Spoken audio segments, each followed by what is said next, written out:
recorded. If you miss it, we will give out the presentation. We can email that sometime today. Our We've hired a new marketing person, so it's me and Brett. Those that were at NCSLI probably met Brett for now. So, thank you all for being here. Your time is valuable, and I appreciate you spending it with us. And hopefully, I can add to the confusion or at least clarify some of these things as it relates to decision rules. I'm not really hoping to add to any confusion. I'm hoping to clarify it. So please put your messages. And who needs another webinar on risk or decision rules? And it's, if you read down at the bottom, it's almost everyone. The concept of evaluating measurement risk and making statements of conformance has gotten so much debate since the 2017 standard came out that we see decision rules at a prevailing topic almost anywhere, and yet many are still confused. Hey, if you're confused on this topic, don't be ashamed or anything like that. I'm still confused as well. We're after going through all these documents from the ASME, JCGM 106, through NCSLI RP18, and I can just go on and on. The amount I've read from Sandia's earlier papers in the 1950s to Grubbs's papers in the 50s and stuff like that. Somewhere along the way, this got very confusing, and it didn't need to be. And it's just the different languages we start using, things like measurement capability indexes in JCGM 106. That's preferable to TUR because there's too many different definitions of TUR. PFA, unconditional PFA, instead of probability of conformance. It's all over the place. We did nothing to just standardize and simplify this so across manufacturing and metrology, when someone says something, we are all speaking the same terms. In fact, there was just a LinkedIn article yesterday that I shared with people that hopefully if you're on LinkedIn, anyone, please follow Morehouse, follow me. We like to share a lot of good educational content, but that was on about CPK and how most people misuse CPK, which is actually a good thing because they are actually talking about PPK instead of CPK. And that's a lot of words. So I'll focus this back on to this topic and decision rules. Otherwise, you'd hear me rant for probably hours or days or until you fall asleep. Either way, not guaranteeing that I won't put anybody to sleep in this hour, but hopefully not. My name, my contact is right here. If you have anything, have any questions, feel free to email me at any time. Abstract, what are we doing here? Well, we're talking about decision rules, but laboratory accreditation has advanced good practices relating to calibration to more information about process of calibrating an item and just calling it within conformance. And that's what we're talking about, pass or fail. There's multiple layers to this to know if something passes, different documents that are out there that are saying different things. And do we use specific or global risk-based approach? That's one of the main things. Like if we start talking about TUR, there's a lot of people that say once you start talking about TUR, you're always talking about global risk. Yet one of the formulas for TUR for U95 is 1 minus 1 over the TUR. So that's again, just more confusion on top of things. Do we understand the differences between global and specific? That's really the topic of today, where we're going to just try to get, hopefully, dive a little bit deeper than the 5,000-foot overview, but hopefully that it'll clear some things up and offer some foundational tools to evaluate what you might need from your vendors or what you might need from, or what your vendors might need from you. And that we can all start talking about risk in the same terminology.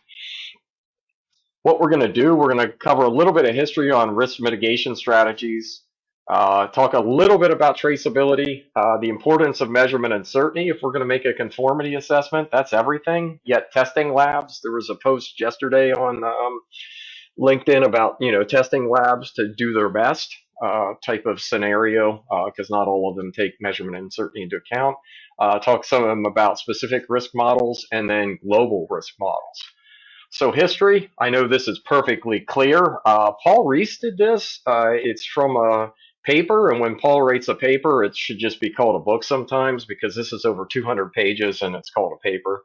But Paul is absolutely one person that if you don't know, just having a discussion with him, just a fantastic human being that knows all of this stuff, has oodles and oodles of information, and has a great ability to recall information. So this timeline starts around 1950 with the mill standard 120, and then we start looking at 55. Some people might remember Scott Mims wrote the article on the importance of definitions, which was what we started with today about like what are we talking about. And Scott wrote a lot of work about like Eagle, Jerry Hayes, and some of the other pioneers, so to speak, of decision rules and where we are today. But yeah, if you start looking at here, you can see like all of these ISO Guide 25, ANSI Z540.1 handbook, which we know Travis loves and wants to bring back. But if you look at that, that's not till 1994, right? That handbook. And then 2006 is the day that I think, the year that I think all of this got a little more confusing for everybody, with the lots of discussion on TUR. And when the handbook came out, there were about 6 different methods recommended for conformity assessment. And a lot of these methods are either specific risk methods, but more of them are global risk methods. And I don't want to go too far into those because I'll talk about some of it. But anyway, in Paul's paper, 200 some pages, he describes throughout all of this. And I thought the graphic here was just really interesting on where we got to. And then some of the people on this call are, ISO 9000, 9001. That's in here, over here, quality systems and standards. So just really cool paper. And there's the paper. You can seek that out, Regulated Industries paper that Paul wrote. So the famous 4-to-1 criteria that still haunts some of us, and the origins really were attributed to, in Scott Mims's paper, the importance of definitions is attributed to Hayes and Crandon of the U.S. Navy in the 1950s. And Hayes published that first known statistical analysis of calibration quality, false accept, reject in 1955. And then he invoked the concept of accuracy ratios based primarily on the works of Eagle, Grubbs, and Kuhn. What was interesting about Eagle, Grubbs, and Kuhn is they were published in a quality magazine. But was really interesting at the same time they were working on conformity assessments and accuracy ratios.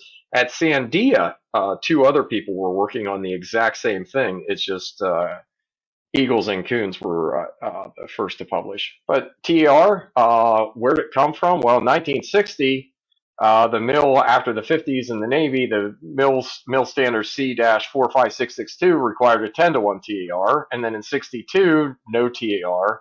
Then in 64, we had the Handbook 52, which required a 4-to-1 TAR, and then so on to Z540 and whatnot. If you go down to it, and Z540.3 handbook, less than 2% false accept and a 4-to-1 TUR. So measurement confidence. If we're going to talk about decision rules, we need to talk about our confidence, which is that we have metrological traceability. We've established we've done the right things to establish and evaluate our measurement uncertainty correctly, and then we're going to make a decision rule based on that. So this is the current ISO IEC 17025 standard. You can see 7.6.1, 7.6.2, and 7.6.3. And you can see all of it. A laboratory performing testing shall evaluate measurement uncertainty right here, and what I was talking about earlier. So if we're going to look at uncertainty, just a quick breeze through this. It's 5 R's and an E. We're going to talk typically repeatability, resolution, reproducibility, our reference standard on uncertainty, our reference standard stability. I'm going to circle this one. This is the one that's often left out. And there are rules here. And when we're looking at decision rules, we also want to talk about the topic reliability, which is another R, which comes really from that reference standard stability. So I make a calibration, we say something's good, and then the next year it drifts out. of calibration and we fail it. Is that is that reliable, right? Or if we look at reliability, it's going to be the number of successful calibrations over the number of calibrations, and that's simplified. And what we end up seeing is a lot of people that say, hey, we want this done to 0.1% of the specification or 0.1% of full scale. We get it in here, we fail it, we adjust it, we send it back out, and then the customer keeps using it. And on their scope, they say that their measurements are known to 0.1% of full scale. That's not possible if during each cal cycle it's failing. That's a scenario in which the interval should be shortened. So 761, all contributions that are of significance, including those arising from sampling, shall be taken into account. So if we start looking at just CMCs, this is one for fours, how important it is for that reference standard. Look at this CMC expanded uncertainty of 0.41, could be whatever, could be newtons, could be pounds, force, kilonewtons, doesn't matter. It's just showing here we've got everything, right? We've got in our reproducibility or repeatability, our this one has an E74 calibration attached to it, which gives us reproducibility, environmental conditions. And if we look at this, the reference standard contributes 14.43%.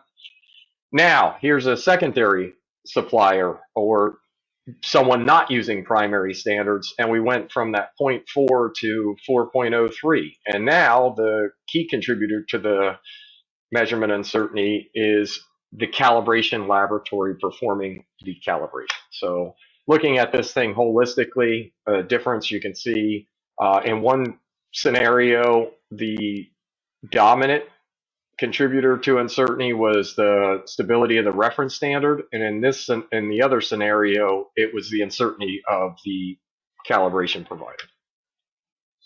And that one had about 10 times than using secondary standards. Why is that important? Because we want to follow that metrological traceability. It is a requirement. This is in the VIM, which is basically a documented unbroken chain of calibrations, each contributing to the measurement uncertainty. How this works is if we've done uncertainty correctly, we start at the SI, right? A lot of cool stuff going on in here, some quantum stuff, SI stuff. You can hear NIST on a chip. In any case, we start SIs at the top, we go down, then a National Metrology Institute, someone like NIST, PTB, NRC, CNOM, all of those. Each country usually has an NMI or some maybe even a designated institute. Some countries do not, and they might use neighboring countries and whatnot. But so we just keep going down this chain. So and you look at it and you say measurement uncertainty data is cumulative from one level to the others, which means if NIST performs a calibration, the next level down cannot have an uncertainty that's better than NIST. And we've seen this. I've seen examples of certs. One person sent one in, which was kind of comical. And right away, I said their uncertainty's wrong. And they said, well, how do you know that? I said, well, this is 10 times better than what NIST claims. It's just not possible. And that's why we're really talking about that documented unbroken chain of calibrations, each contributing to the measurement uncertainty, because we have to absorb that reference lab calibration. And that's going to be important when we're going to make pass or fail criteria. We need to get our uncertainty to correct to do that. Here's one for force, just stepping down. You look, NIST is 4 to 5 parts per million. We're at 8. Accredited cal supplier 200 and whatnot. It's just the same thing looked at differently. And then we're getting to the whole topic of today's webinar, which is the decision rules. And in 7861, when a statement of conformity to a specification or standards provided, the laboratory shall document the decision rule employed, taking into account the level of risk, such as false accept and false reject, and statistical assumptions associated with the decision rule employed, and apply the decision rule. So, if you want to say something is intolerance or passes calibration with measurement risk less than X, you need to figure out what decision rule applies and how measurement uncertainty is accounted for. people are all worked up over this, and then look, it was still 2005. This was in the ISO 17025 standard in 5104. When statements of compliance are made, the uncertainty measurement shall be taken into account. Same thing. But right now, it's all the buzz. Let's talk about decision rules. Let's do this. Let's do that. What are we talking about when we talk about decision risk? It's defines a decision rule as that how measurement uncertainty is accounted for when stating conformity with a specified requirement. And when we talk about risk, we're talking about basically this is a Gaussian distribution or normal curve. We're talking about anything outside of our specification limits. So if our specification limits are here and there, you can see down here about 15.87% of the curve is over on each of these. So 68.26% within. Is that good or not? A lot of people are going to say that's no good. Some people might say it's good. UCAS LAB 48 says, hey, when you're talking about making conformity assessments, like you should document with your customer the appropriate level of risk. They have examples in there that people, one of the examples says, I'm okay with 90% risk. Pass anything up that has up to 90% risk. Most people are going to say, no, that's not okay. And we pick some potentially arbitrary number with ANSI Z540.3 at the 2% number. Really, what risk should be, and UCAS has it right, is a conversation with your customer to say, how much level of risk are you okay with? Not just 2%, 1%, 90%. It should be the customer of that equipment, the owner of that equipment should decide how much risk they are okay with. And that's what needs to be happening in industry. And once that starts happening, this stuff gets a lot easier. And here is an example that I really like. This is in UCAS LAB 48, but and it basically says a calibration laboratory cannot make a statement of conformity or pass an instrument without violating that section 3.7 without stating the uncertainty, right? How measurement uncertainty is accounted for when stating conformity with that specified requirement. So I can say, hey, your equipment looks good, but no uncertainty reported. Or people have kind of a get out of jail card with, hey, just report, make sure the measurements are 4 times better. What does that mean? Is that clear? That's another discussion point. But what UCAS basically says is they say, hey, if you're not taking uncertainty into account, it's not accredited, right? Unless it's inherent to another standard that you're calibrating to. And then they go on and say to that end, can we all decide to take all red stoplights into account and start ignoring them? That's the UCAS example. And I don't think all of us would be here in a year if we just decided to start ignoring red lights and say we can go through. Driving back from a Metallica concert Sunday night, driving back home because I saw them in Jersey yesterday, I would argue that there are a lot of people on the road that do not take things into account, such as turn signals, speed limits, and whatnot, and even traffic lights, people driving through them. But if we look at the risk, this is one. I think a lot of people have seen it, type 1 and type 2 error. And really what we're looking at in this called in tolerance or accept decision, we're looking at this, right? And then we're looking at this. The Navy has simplified this to things, right? If it's actually good, it's mission ready. And if it's bad, we do and make the rework. The problem that we have, and why I like this little drawing here from NAVC, is if we say something's bad and it isn't, we're going to do a lot of rework, right? If we say something good and it's bad, then we have a failure. This quadrant right here is what we look at a lot with our false accept. So PFA, probability of false accept, also known as consumer's risk, false accept risk, type 2 error.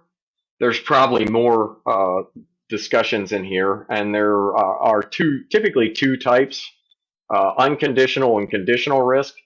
Unconditional would be global. This is the average risk for a population of calibrated devices, appropriate for managing many instruments. And then conditional would be a false accept risk that is appropriate when dealing with specific instrument, typically a recalibration scenario. PFR, probability of false reject, also called producer's risk, false reject risk, type 1 error. And this one is, I have a note here that increasing guard band for reducing the false accept risk, consumer's risk, disappropriately increases the false reject risk, meaning that if we set too high of a guard band, we really run into some criteria where, just going back to this, where we're going to do a lot of unnecessary rework. So it's a matter of managing what's right, what's wrong, and that's comes into those discussions with the customer. But if we look at probability of false acceptance, PFA, it could be altered by fine tuning of a calibration system, control tools like, and what we're saying here, this is a good paper, guard banding and overview, is we're basically saying we should start looking at that reliability, that change from previous, or what we call it. What's one calibration look like from 6 months from now? What's that instrument look like? What's it look like a year from 2 years from now? Look at those calibration intervals. So if our reliability, if we're failing calibrations for whatever we decide, and we fail it, maybe we need to look at the cal intervals, and maybe we need to shorten them. If I had a year and it came back and the lab told me it was bad, maybe I need to go to 9 months. Maybe I need to go to 6 months. Look at our calibration process uncertainty. Did I go to the lab that had super high uncertainties that just didn't have much room to, call this instrument good? What about adjustments and then guard bands? So there's a lot of things that we can alter here. ILAC G8 is probably the de facto guideline for statements of conformity. That's the latest edition is 2019. If you wanted it, you could just do a search, ILAC G8 2019. It's a free document. And there's definitions in there, which is important when we're talking about things. So I threw a lot of terminology out there when I was talking about, before I used the rework and all of that. I talk about PFAs and everything else. But yeah, we should what's a tolerance limit? That's often also called a specification limit, specified upper or lower bound of permissible values of property. Measured quantity value, the quantity represents the measured result. And then I have an acceptance limit, specified upper or lower bound of permissible measured quantities. And then you have guard band. What's that? You see this a lot on certs, and I think sometimes it's good and sometimes it's not. I think it's good when customers know what they're getting, and I think it's bad when people do things like in their language just say, "Hey, W equals 0." That essentially means measurement uncertainty is probably not taken into account. And you see, I've seen that on a lot of certificates from various calibration providers, and I don't know if customers know what they're getting when it says W equals 0. But if you're getting a cert from your vendor and it says W equals 0, that means they're likely not all setting any guard band or managing risk. They're taking a shared risk approach that we'll talk about. Decision rule, we read that. Test uncertainty ratio, the ratio of the tolerance TL, the measured quantity value, divided by 95% expanded measurement uncertainty of the process. This is an interesting term here, 95% expanded measurement uncertainty of the measurement process. If we want to know what that means, and I'll show what a definition of TUR and what that means, but what's that include? Is the question. There are some in the metrology community that argue that it is repeatability only and not resolution. But if resolution's coarse, can you capture repeatability if it's 0? That's a question that's still up for debate. But ILAC P14 is pretty clear, and it says the short-term contributors, and in at least my bias world, short-term contributors include the instrument's resolution. So guard banding, what is guard band? Well, a lot of people think they got the term guard band from the radio days. where you'd have like two radio channels and they'd set frequencies so they wouldn't intermix. So be careful if people remember, show an age, right? Let's go AM. Let's go way back old, like AM, 940, and the next station might not be till AM 980 in the region. They might have 40 across because if you had AM 940 and AM 950, maybe you get a mix of I'll be real political now. You get a mix of Rush Limbaugh and a mix of whoever else, right, talking, and that would be a mashup. No one probably would want to hear. But in any days, or on FM driving down the road, you could hear Led Zeppelin mixed with a country artist or something, which might be cool. Who knows? Uh, that's where it comes from. But how do we do that if we relate this directly to guard bands and what we see? So here's an example, getting to the measurements and hopefully trying to start clarifying this to everybody. Here is an example um, where we have guard bands that take into account the measurement uncertainty. There's a lot of stuff here. This is out of ASME, uh, one of the ASME documents, the actual name. I'll show everybody later. But this is where we're sending a guard band multiplier. They talk about this in JCGM. They talk about it in ISO standards and the other ones. And what we're basically doing is we select the desired conformance probability. This one happens to be the same as method 5 because when the people that wrote ANSI Z540.3 and then they wrote the handbook, they said PFA of 2%, but what they really meant was a PFA of 2.275 because what they were using was 95 point, a K equals 2 at 95.45. So if you're following that really convoluted logic, you would take 100 minus 95.45 and then divide that by 2, and that gets what the ANSI Z540.3 was hoping to accomplish. So if we set our guard band multiplier here and we look at this for desired conformance probability 97.93, this graph right here is basically saying as long as my measured value is between these two numbers, the area of this curve will be less than, will be less than 2.275. And if the guard band reads 10,008, my risk will be exactly 2.275. And that's shown by here. This is an overview. So this is shown by a Z distribution in this specific example to calculate the area outside the curve. And what this is saying is this tolerance limit here, this 2.275%, when we read 10,008, that is the exact amount of area in our bell-shaped curve. So this curve is our calibration process uncertainty, and we are controlling our risk right now by setting guard banded limits. Specific risk, that was an example of specific risk, also called bench level risk, things that people want to talk about quite a bit, is based on a specific measurement result. It triggers a response based on measurement data gathered at the time of the test, maybe characterized by one or two probability distributions. I just showed you one with one probability distribution right there, depending on the method. Any representation with only one probability distribution is always a specific risk method. What that basically means is we're just taking measurement uncertainty into account, we're taking the measured value, we're taking this distribution that I drew here, and that's it. If we started using a global method, which I have examples of, we'd have another curve, right? And basically global would take the averages of these two curves together, assuming this one is centered, and I can't draw well with a mouse, so please forgive me. That is what global risk would typically do, that we would have two curves and we would kind of merge them and slide them together. And since it's based on an average, we in most cases are going to have a wider acceptance criteria. I'll get more into that later. And specific risk is that we are testing an instrument when we do not have a high enough sample size or information other than where the result is located in relation to the tolerance requested and calculate our uncertainty correctly to calculate false accept risk.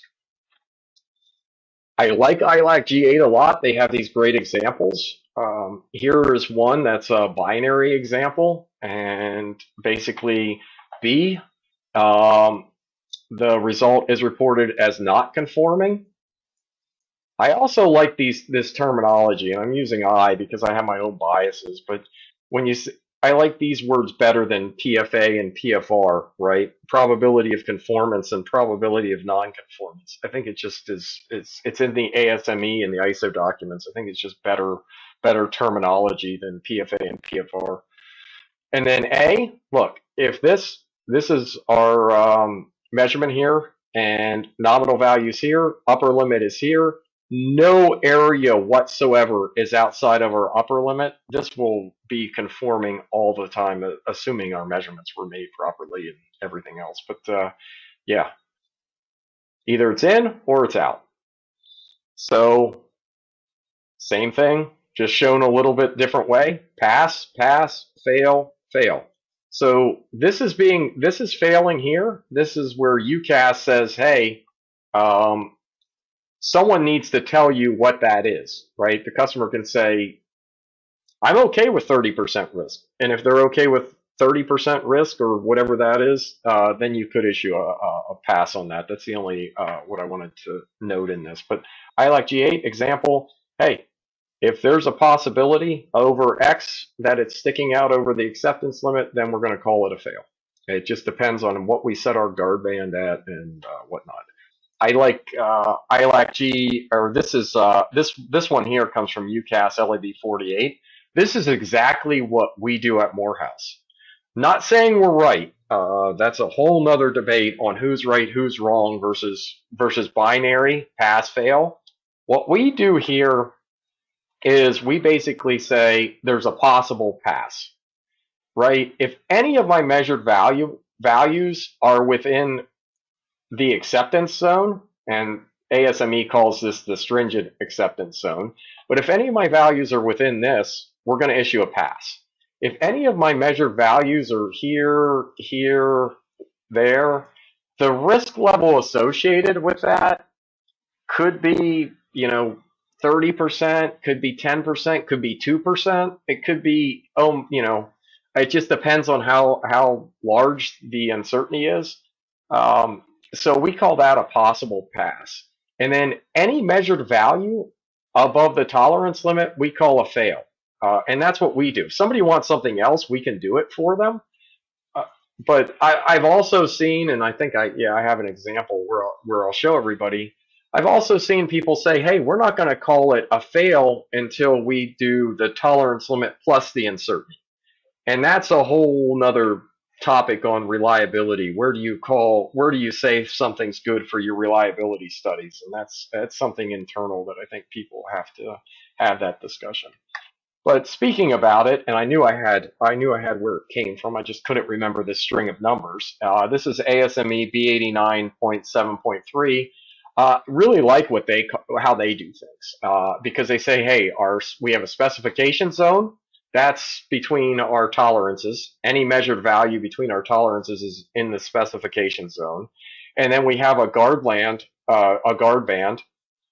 and a stringent acceptance zone. So anything between the guard band, we can accept all day long in this zone. Basically, any measured value falling in here, we could issue a pass. Any measured value falling outside of here is what they're considering a relaxed rejection zone. It may be good or it may be bad. And then here's an example used for binary decision rules is, okay, here's simple rejection. This is showing that anything outside of the upper specification limit, we're going to reject. And anything simple acceptance zone, anything in here, we could accept. So ISO 14253-1, I think does this a lot better. Same thing, specification zone. When I say they do it better, I just mean their graph. This is kind of a cool graph on how measurement uncertainty impacts the specification and more so the conformance zone right here. So as the uncertainty gets larger, the conformance zone decreases, and as the uncertainty is smaller, you have much more room, elbow room. If you're in the plane, you can stretch your elbows, or I use the parking lot example to be in tolerance. And then here, they're basically saying, hey, there's your specification limit, and they're basically saying uncertainty plus is in the non-conformance zone or a fail. Again, just different methods, right? I'm saying Morehouse is failing our customers' instruments just by talking to our customers. Anything that is above the upper specification limit is a fail. Is what we're currently doing by default. Anything that is below in this range would be a possible pass, and anything within this range would be a pass. But again, that's what we do. Different, whatever method or whatever your customers want is what should be recommended to do. Back to this W equals 0 scenario, and that is bench level, simple acceptance. And what that does is a lot of people basically say, I don't need to account for measurement uncertainty. I'm just, as long as the measured value is between the specification limits, right, between the upper and lower specification limits, that I'm going to issue a pass. If I'm probably even going to issue a pass if my tolerance is plus or minus, what is it in here? Upper tolerance 1500.2, lower tolerance 1499.8. If my measured value is 1500.2, probably going to issue a pass. And when the labs do this, right here, 1500.2, measured value is 1500.2. When the labs do this, this shared risk scenario, basically what it means is they're taking 50% of the risk, and you're taking 50% of the risk. So you get a report where your number's actually on the tolerance limit, the risk is 50%. Unless you're using global risk or whatever, but specific bench level risk, the probability of conformance is 50% and the probability of non-conformance is 50%. That means there's a 50% chance that it's good or a 50% chance that it's bad. And the area outside of the curve of the acceptance limit here is 50%. So 50% over. Take that, where this example is showing guard banded limits, and basically same thing. This comes from JCGM 106. It's an example on resistors. Also in ASME document, they have a nice write-up on this as well. But so measured value here, instead of 15.2, my measured value is 1500.1069. If I look at what the area is outside of the curve here, it's basically saying probability of conformance is 99.003, which means all of 99.003% of my curve is inside of the acceptance limit, and the area outside of that is this little tail that right here is 0.997%.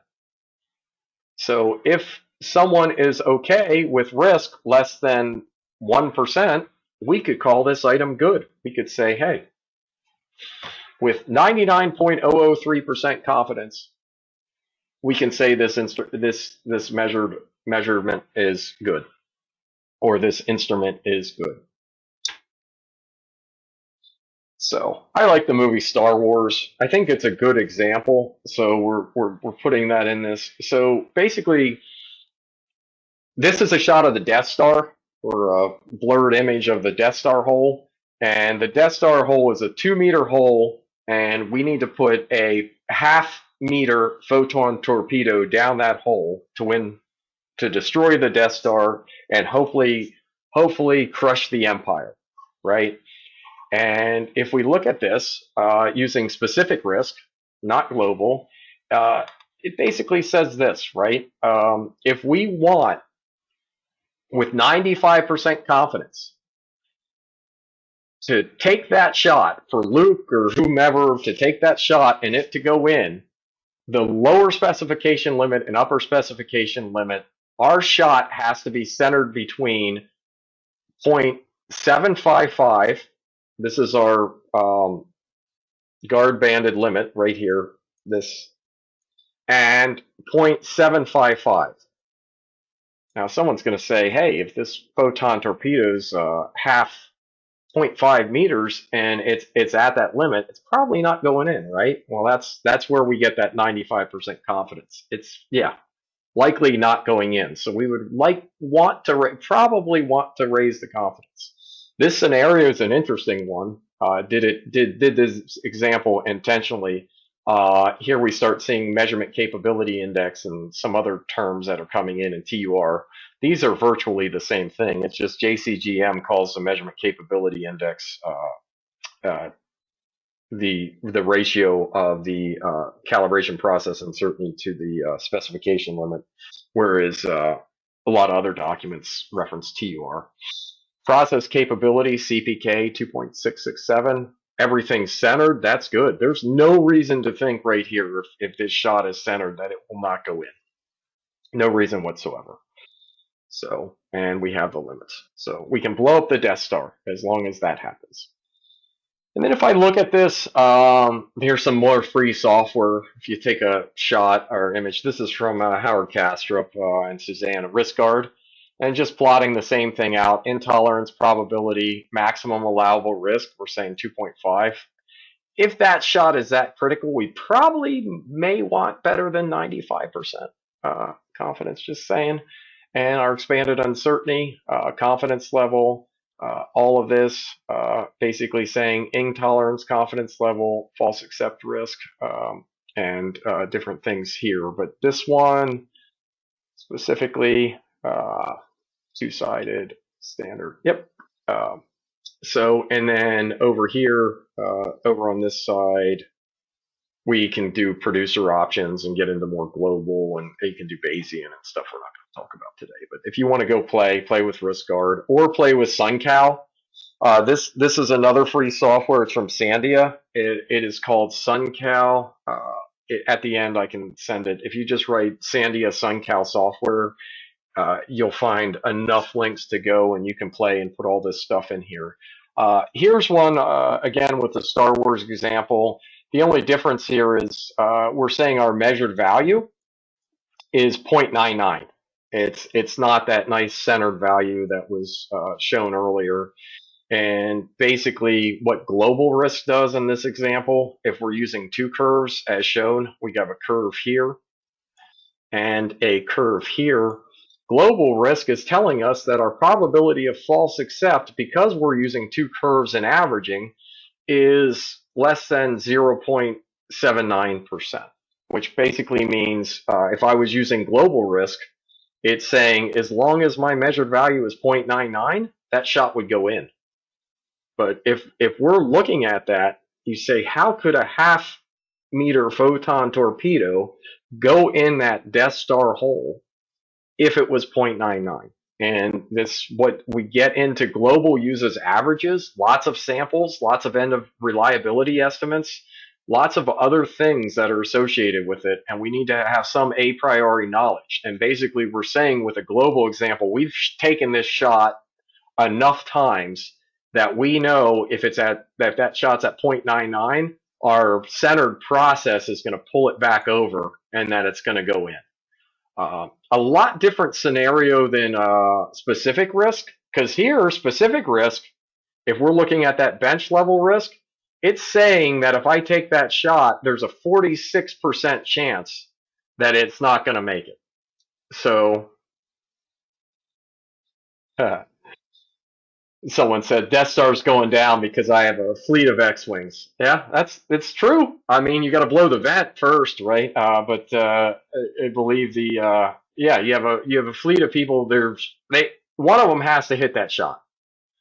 So at that 40, if we're doing specific risk, enough people taking that shot, right? Then it's going to bring in that it is a really good example, because if we set this up with specific risk and 5 X-wings are taking that shot, and we can measure all of those shots, and we use the average of all those shots, that would give us a more global risk scenario, because specific risk is 1.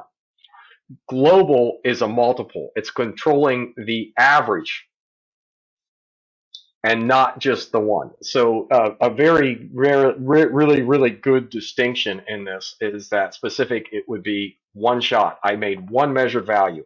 If I start looking at population data and all of the X-wings taking shot, now I'm switching and I'm looking at global risk. And we'll talk about. I have a speed limit example to talk about that, but I like. And I forgot I already circled that because I have my pen tool here. Sometimes it works, sometimes it doesn't. But yeah, global risk. It's based on future measurement result used to ensure the acceptability of a document and measurement process. Yeah, so I had, what were they, Womp rats. So Luke was in his X-Wing and he, out of taking 1,000 shots, he hit, 99% of them. He always killed the Womp rat. And it was about the same thing as the Death Star hole. In that case, now we're switching to a more global risk scenario because we say, hey, the reliability of Luke taking this shot is because he could hit the Womp rats is about 99%. But it's based on expected or historical information and is usually characterized by two probability distributions. This is where the term test uncertainty ratio is commonly used as a simplified approach to evaluating global risk. We know the tolerance we are working to. We have a high enough sample size to know the shape and distribution of the calibration results. And then we can use TUR with end of period reliability, or even by itself, to calculate the appropriate uncertainty that corresponds to the maximum amount of false accept we are okay with. Gets into this discussion on TUR, the ANSI Z540.3 definition. And I put that here and I have a copy of it because people like to argue this one. I know like I said earlier, there's some people that don't really grasp what the definition of TUR is, or there's fair enough to a lot of these people is that TUR, the definition throughout the years, I showed that papers, it's been talked about since the 60s in some cases. So lots of definitions out there. The ANSI Z540.3 handbook probably has the most complete definition that says for the denominator, the 95% expanded uncertainty of the measurement process following the calibration procedures to be used to calculate TUR, which means it includes the calibration process error, therefore includes temporary and non-correctable influences occurred during calibration, such as repeatability, resolution, error in the measurement source, operator error, error in correction factors, environmental. Look, there's so many of these that it boils down to, if we look at ILAC P14, I think it's section 5.3, it'll also talk about short-term contributors. And it boils down to these, which in essence, it really boils down to this and this. Because if resolution is coarse, repeatability is often zero. But there are situations where you have like a really fine resolution and a lot of counts, and then repeatability comes back into it, as do other error sources. I like to liken this to the parking space, right? The lab with the smaller uncertainties, calibration process uncertainties, will usually produce larger TURs, and that gives people more room to be in tolerance, right? I was just at a concert this weekend, and I would have been thrilled to have this to park in, right? There's no way I'm going to get my door banged into. I could put up lawn chairs, get the cooler out with some really good microbrews and all that fun stuff, and just have fun and not worry about being in anybody else's way either. Or you have this, the lab with the larger uncertainties will produce smaller TURs. So you have pictures like this where, okay, now I have to really worry. I might have to worry if I ate a large holiday meal and it's in the winter and gain 5 pounds that I once could fit through here, and the 5 pounds might have been too much. I might have light color shorts or pants on where it's winter and the cars are dirty, and I don't want to scrape against the cars because I'm going to get my pants or outfit dirty. So just if you start thinking about it, wiggle room or car doors, I think it helps in choosing your calibration vendor. And then when we start talking about the TUR, and I've mentioned it earlier, is end of period reliability or reliability. And what we're looking at here is the number of intolerance results divided by the total number of calibrations. And in simplistic terms, and there's a lot in here, this is just going to be an overview, is defined as the number of calibrations resulting in acceptance criteria being met divided by the total number of calibrations. The formula is pretty simple. Sample size is natural. You could just type this in Excel, actually. That's how I have it. Confidence and target reliability in there. And if we do this, if we're going to say, hey, I like this global approach, right? Luke and all the X-Wing fighters, how many Womp Rats do I need to hit to be confident that once we get them on that Death Star, that they're going to be able to sink that shot? Of course, Womp Rats aren't firing back at them, and the conditions are a little bit different, but in general, if we use that formula, it says we're going to need 58.4 or 59 samples to use a joint probability distribution associated with TUR methods. So this is where TUR methods get fun, and all those other methods using global risk that people might not understand is you have to come up with rules to establish this, and they can be subjective. Things such as how many first-time calibrations are counted. Are broken instruments included? Are calibrations with different due dates? Or calibrations that are extended included? Post-dating.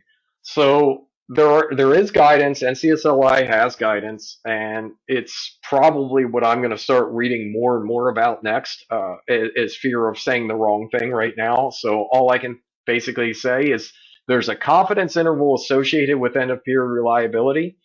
And the more samples you take, the better you're going to know that actual one. And you're going to have to set up rules. When do I call it good or bad? Is it observed end of period reliability?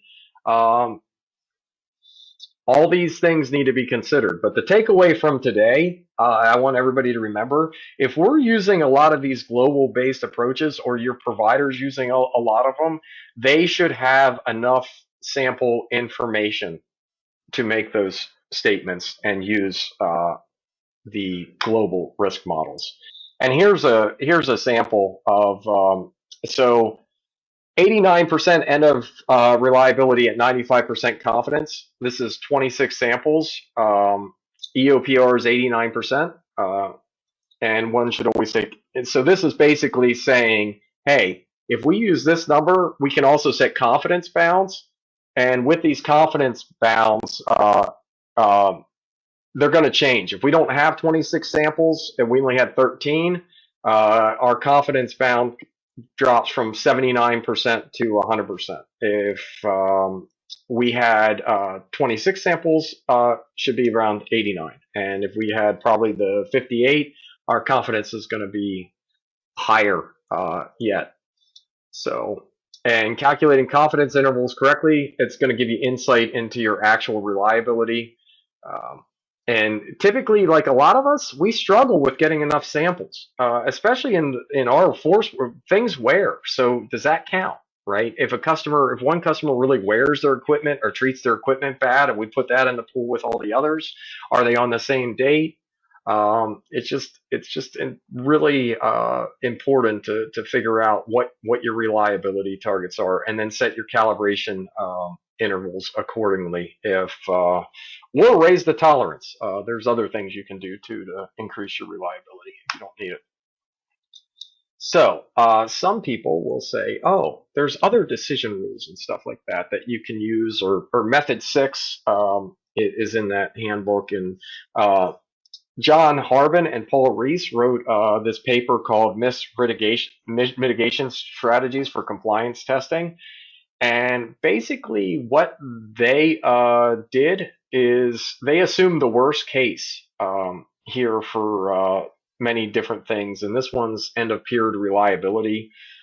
Here, max risk versus end of period reliability. And in this one, false accept risk is always below 2% for true EOPR 95%. We're setting our curve where all the X-Wings are killing, and Luke is killing, they're doing killing the Womp Rats, right? Time after time again, they take the shot, they hit it. They take the shot, they hit it. They take the shot, they hit it.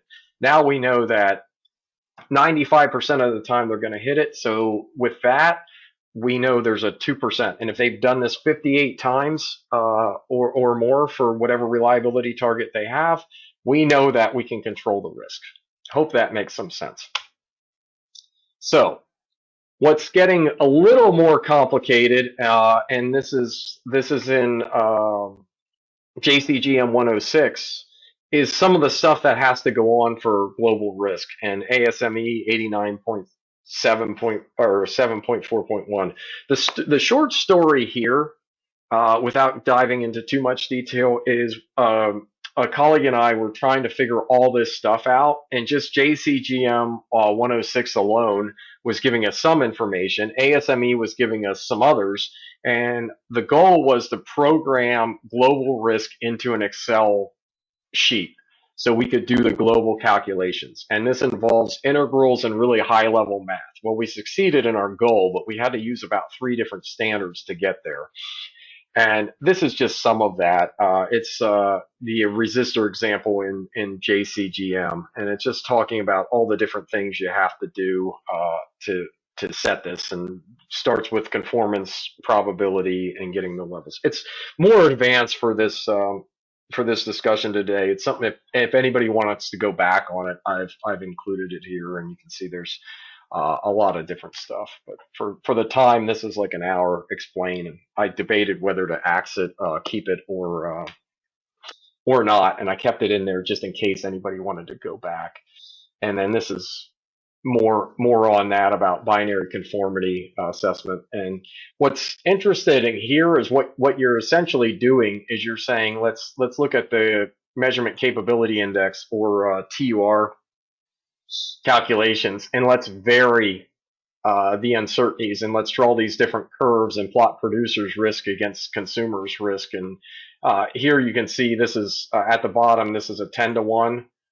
This is 10 to 1 right here. And you can see if I had a 10 to 1 measurement uncertainty and I had these two, looking at these two curves, my producer's risk is almost always lower than 1%, and my consumer's risk in the worst case here is what, 0.16, right? That's our probability of false accept, and this is our PFR up here. So if I can have, if I can really get better equipment, right, make better measurements, this can save people a lot of money. This is where I believe, like, there's probably trillions of dollars that are being added up because companies are mass producing pieces of what?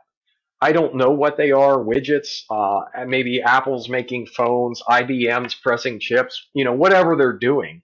If they don't have the ability to measure it well, they're going to have more product failures, and those product failures are expensive. Or maybe they're going to pay more to test them and weed them out. And if they had better measurement equipment, they might not have to do that. So all this is really doing is showing different levels of TURs, as I said, and how it impacts the risk. So, and Scott Mims wrote a paper on EOPR at 89% and how the 2% rule could be met by analyzing a population of instruments with years of history. He worked for NASA. They took all their data. Really cool stuff. And if you can't gather all that information, further analysis would be needed. And then so TUR must be determined at each test point. If the analysis reveals TUR is greater than 4.6 to 1, then PFA will be less than 2%. That's from risk strategies, and I have that graph coming up. And then basically what Paul and John did is they took the worst case ERRs and worst case TURs, they plotted this whole metrics, and they came up with, for one method, and that's method 6, they came up with this graph right here that basically said if your TUR, or that measurement capability index, is better than 4.6 to 1, your false accept risk, probability of nonconformance, right, will always be below 2%. And that's what the worst, and Paul showed me this when I met with him, and how many days it took in Excel to plot all this stuff out and do these types of graphs back in, I think, 2015 or 2016.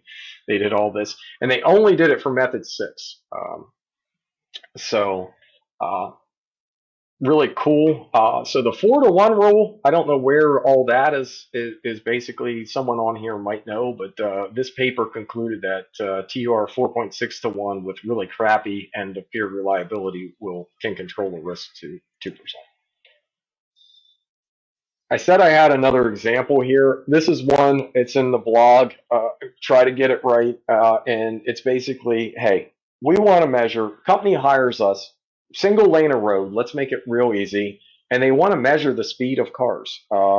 They basically said our tolerance limit is, they want to make sure we can measure them between 57 and 63 miles per hour speeds. And so our specification then is 60 miles per hour plus or minus 3. Posted speed limit is 60, all good. We have the discussion with the company. They said, hey, why don't we set up 2 radar guns? There's multiple ways to do this. There's the how fast you're going signs, whatever they are called, and everything else. But we set up 2 radar guns at point A and point B. And I'm doing this intentionally because I want to make a point. For the first day, and they report the results.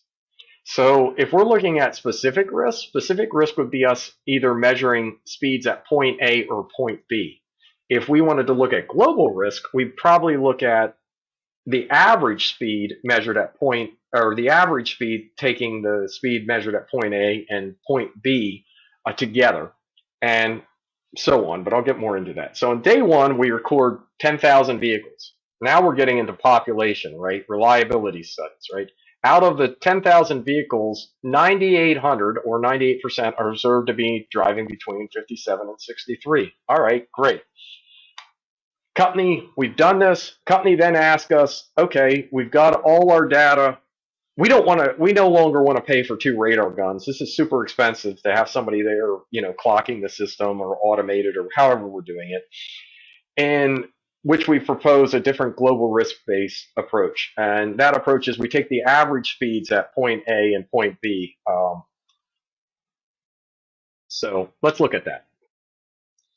Global risk, using global risk model, we can say the distance is 1 mile, and we measure the time it takes. The speed limit of the stretch is 60. Thus, we expect it to take about 1 minute. Okay, that's it. That's global risk, and we're going to make that measurement here. The car enters point A, traveling at 65 miles per hour, and then half mile into the drive, they start traveling 55 miles per hour. When we take our reading, the stopwatch reads different method, time-based method. Use a stopwatch. We could use a machine, whatever. But whatever we did, the stopwatch reads 1 minute. So global risk, based on measuring the average speed once the reliability target has been met. So we took the 10,000 data points, 98% to be good, switched to another method that probably had more uncertainty. And it's basically saying that 2%, we expect 2% to be non-conforming. 65, 55, global risk, we're going to say, hey, the average speed for that stretch of road was 60 miles per hour. Basically, we're going to say the speed reported was 60 miles per hour. We're not going to know all the individual points along the way. We're just going to know the average. Or we're going to measure either A or B, right? If we wanted to look at specific risk example, we could say, hey, let's just we could put the radar gun in the center for all that matters. We could put one right here and just measure it right there. But let's just say A or B, we're either going to say 55 miles per hour or we're going to say 65 miles per hour. Each point is 5 miles per hour below or above the speed limit. So in this case, we could get a reading. If we just wanted A at 65, right? We could say, hey, this is 65, specific risk. This is plus or minus whatever the uncertainty is for this, and we know our measurement. Or we say at B, it's 55, right? Speed limit 60, so 5 over or 5 under. I put it in anyway. So global. According to our data, about 1% of the drivers will drive over 63 and 1% below 57. What are we saying here? Anybody see this yet right now? What we're doing is we're drawing that normal distribution, right? And we're basically saying about 1% are going to be outside. On the high end and on the low end, about 1% are going to be outside of that. It's a symmetrical tolerance. Looking at this specifically, this is a 5 miles per hour under, right? Measured value, 55. I threw in our measurement uncertainty. I'm saying the radar gun's pretty darn accurate, right? Tolerance 63, nominal value 60. That's nominals over here. And we are 5 off of nominal. Probability of conformance, if we look at this, is 0. Probability of non-conformance is 100%. So that's basically saying nothing, everything is outside of our specification limits here when we're looking at the specific risk example, right? So more stuff in there. Global risk, if we start looking at all the averages of everything and use these same numbers with TURs and reliability and all that, global risk, a lot different scenario. It's saying about 0.001%. Looking at this in SunCal, with this model, it's showing this exactly. Process risk, upper limit 1%, lower limit 1%. Global risk, little different here, different number calculated. Specific measurement risk 6.0, and accept. We did not put in the values. The reason why we're getting different numbers here is we did not bias the curves. You see, this is centered. We're doing this based on a 60 mile per hour speed limit. If I draw this arrow right here. Using a less accurate means of measuring, this would be stopwatch, using the radar guns, taking the average. I'm just showing this. We changed the TUR 60 again and 60. If you download SunCal, you can play with it. This is saying, look, remember 1% and 1%? This is saying, hey, our process risk, if we use less accurate means, may go to 6.7, meaning we would expect 6.7% of the population to be above and 6.7% to be below the specification limits of 57 and 63. Global risk side, again, if we start using averages, PFA could be controlled still to under 2% if that's our magic number. So, wrap up. Specific risk is dependent on a single probability function and can be referred to as probability of conformance from the customer's point of view. Global risk is dependent on 2 probabilities, the second being a priori knowledge, which could be taken from the process or instrument reliability. Typically, when we talk about TUR, we are talking about global risk. And though TUR is a ratio, it can be used at bench level as higher TURs increase our acceptance. So yeah, somebody one time said you cannot use TUR for specific risk. Yet I challenge that because there's a formula in decision, and this is what I was saying. There's a U95 formula that basically says 1 minus 1 over the TUR, would give you U95 if you wanted to set guard bands. So it's intermixed, but in general, it's good to consider if we are talking about a decision rule with specifically TUR in it, meaning like method 6, RDS, lots of other methods, that it's meaning that we're looking at population data. Some of the things we can do. How many of your customers like to do this one? We can raise our tolerance if we do not meet what the manufacturer states. How many customers are good with that? A lot of our customers say cal to manufacturer's tolerance, which I feel bad sometimes. I said we don't understand what that means. And of course we do. It's just very difficult when somebody sends you 3 pieces of equipment, or in our case, a lot of times 2 pieces, a load cell and a meter, and they say cal to the manufacturer's tolerance, and you look up the meter tolerance says 0.02 nonlinearity, the load cell says 0.03 nonlinearity, and you say, well, what do you really want? And you find out they want something like plus or minus 10 pounds, which is has nothing to do with the tolerance. So just headaches we have. Something else we can do if we want to mitigate our risk, we want more passes than fails, we can decrease the time interval between calibration. There's another thing. Maybe it's a matter of 2-course resolution where a different indicator would help. There's always like some system constraint in that process, and maybe I'm not saying people do it, but I am saying people do it. I don't know why I started that, but sometimes people buy the cheapest stuff and then they pay a lot of money for calibration.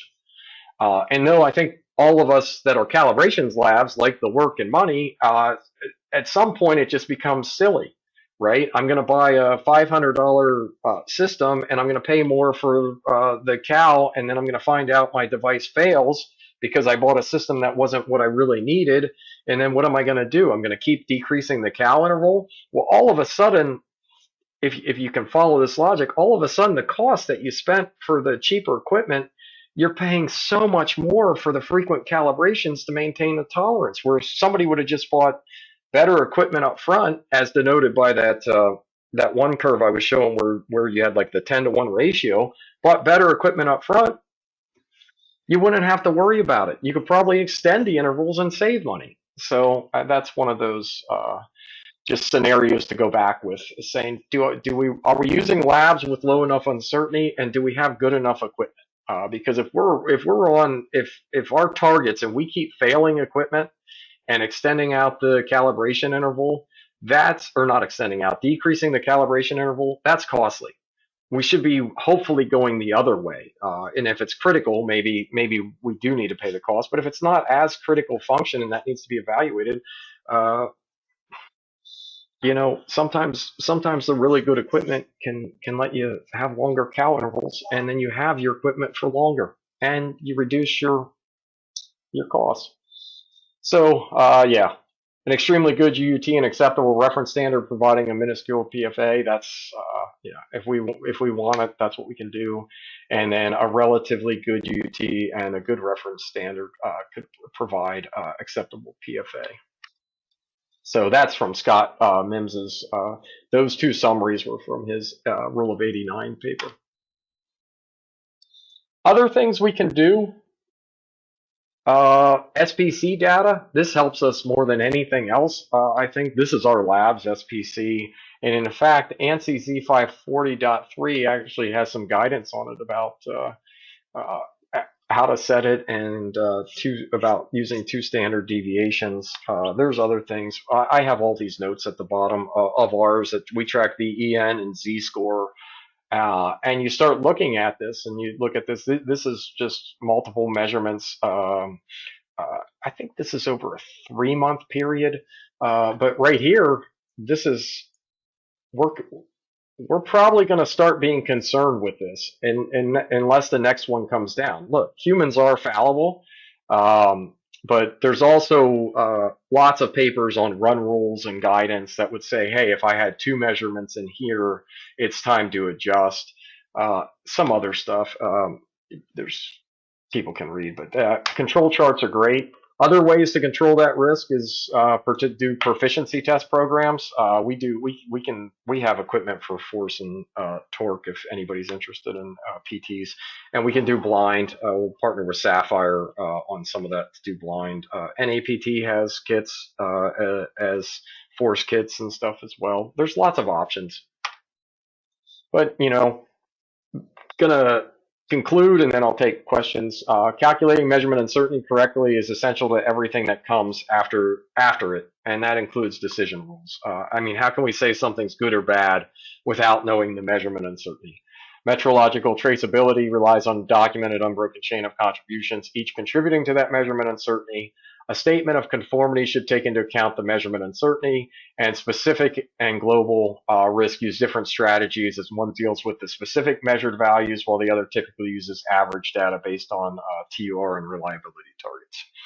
So I said should. This should be a shall, but there is that ambiguity on the testing labs and some other things. So recommended reading, this comes from the 10. These are all free, the ones that are bolded. I think everybody here probably has ISO. The handbook you can get through NCSLI. The Metrology Handbook Edition Chapter 30 deals with specific risk scenarios or bench level type. There's the other one, NCSLI RP18, which you can get NCSLIs. If you become an NCSLI member, you can get this one and that one from NCSLI. ASME, really good documents. I starred this one because you could buy both of them, but if you buy this one, this is the one I'd recommend. 7.3 2001 is good, really good. The ISO, really good stuff. And then there's a lot of free WADA. Some of these are free, the WADA stuff that's mentioned in ILAC G8 again. lot of stuff is more, a lot of it is like blood doping, drug testing, where we want a rejection scenario. We didn't talk about that today, but a guarded rejection scenario would be when I draw the curve. I want to make sure if this was my upper, I want to make sure my curve is completely out, so I could be 99% confident that I can say, with 99% confidence, I know the DNA matched this person, right? I don't want any ambiguity on that result if I want to convict, if we want to convict them for murder or whatever. Same with blood alcohol. We don't want the measurement uncertainty to say, hey, you may not have been drunk when it says you are. So other things, papers here. Like I said, if anybody wants this, we'll send it out with a link to the video. We'll send the PDF of this, but there's some more papers and everything else in there. And we have anybody else that's interested. We have Force Fundamentals is back in person. It's a 3-day session, which is September 13th through Friday, September 15th. Registration can be found online. That is at our facility. I'm excited. We just have a new conference room, a lot more space, and it's going to be good. A little bit last minute for people, so hopefully the people that are on the fence will decide it's worthwhile to come learn about Force and all the other good stuff. So that's it. Wrap up. Want more information? We have YouTube videos. Follow us on Facebook, please. That's where we're posting the majority of time. If we have new articles, they're coming there first, even before we publish in our newsletter and other things. They're posted there for reading. And with that, I thank everybody for your time.